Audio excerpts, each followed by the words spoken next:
Shalom, Boker Tov. Rabbi Eric Solomon here. Once again, a little morning Torah. I want to talk about this week's Torah portion, Parshat Re'eh.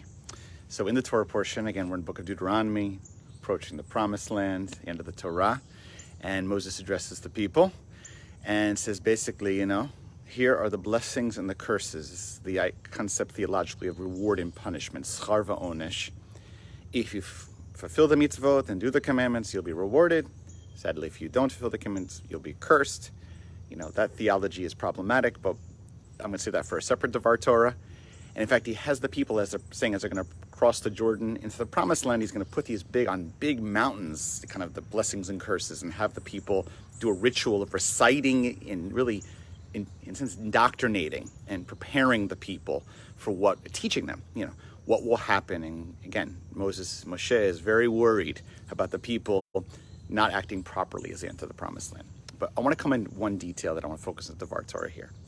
Because there's many things that Moshe wants us to do, wants the people to follow. Do this, do that, don't do this, don't do that. Don't follow idolatry. Do give charity, tzedakah to the poor.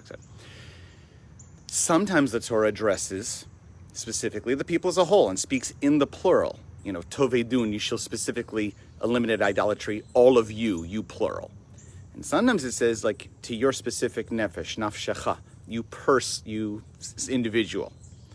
And it flips back and forth. And these blessings and curses. You'll be blessed if you plural, if you singular.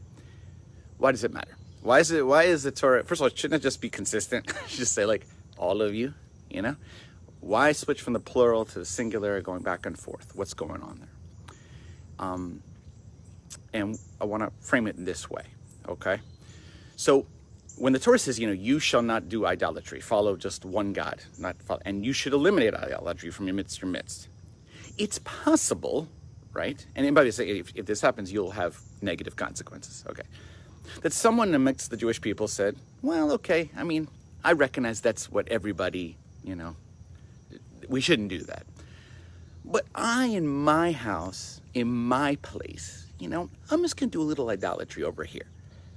It's just for me. And if there's a consequence, I'll accept the consequence. Because, I'm using modern terms, it's my free choice to do it in my house, to do what I want.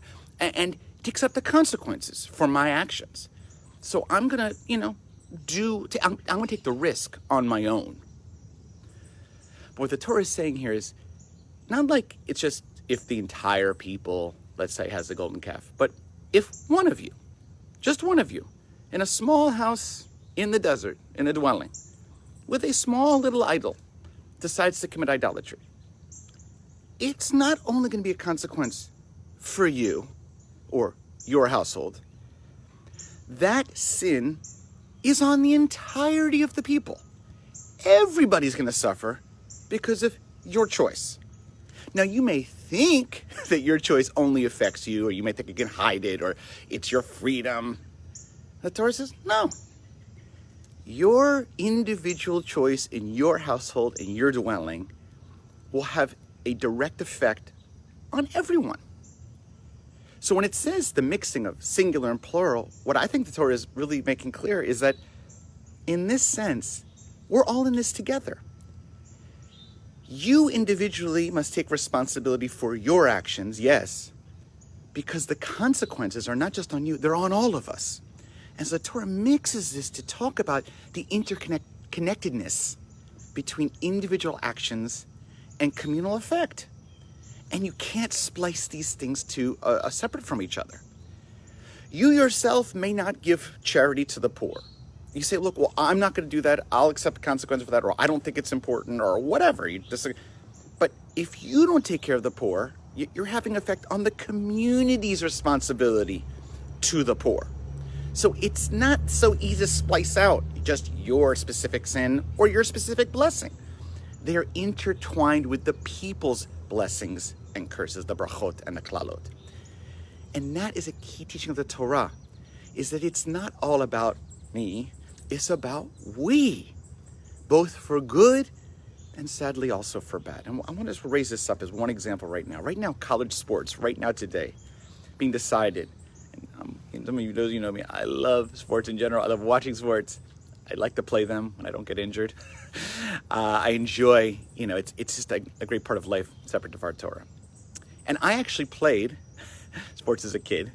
And I specifically, some of you know, I was a kicker in high school. And my only claim to fame is that in addition to playing on a wonderful Howard High School Lions football team, who I love and still support and appreciate, I was actually asked to try out for the University of Maryland football team as a kicker, as a walk-on tryout. It's another story, I'll tell another time. But one of the things I learned from that process was that as the kicker, you go out there, you put your uniform on. There are so many people involved in making a football practice, not to mention a game or a tryout, take place. Not just the kicker sits out there with it's called a block and a ball and a field, right? With maybe a coach. There's all these facilities people. There's security. Not just one coach. There's a coach specifically for the kickers, not to mention the other coaches. There's the facilities, the janitorial staff, the cleaning staff. Just to have the team, no fans, no TV, required a slew, 50, 100 people responsible for making a tryout, okay? So what that means is, even though it's a little tryout for a kicker on a Wednesday in the summer before I was a freshman year, I ended up not doing it, by the way, but they prepared me for it.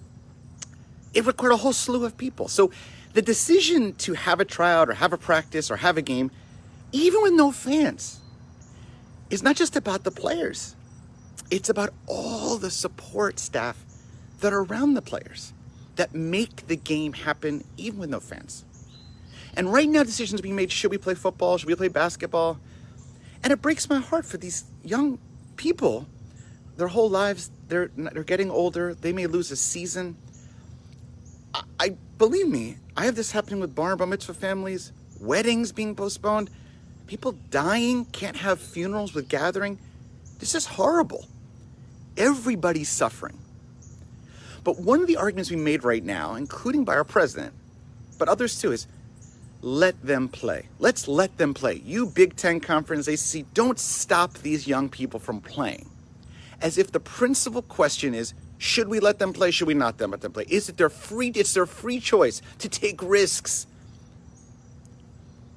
When we look at it that way, as each individual has the freedom to make their choices, by the way, a core American value, one that and I would say Torah value, which I myself treasure.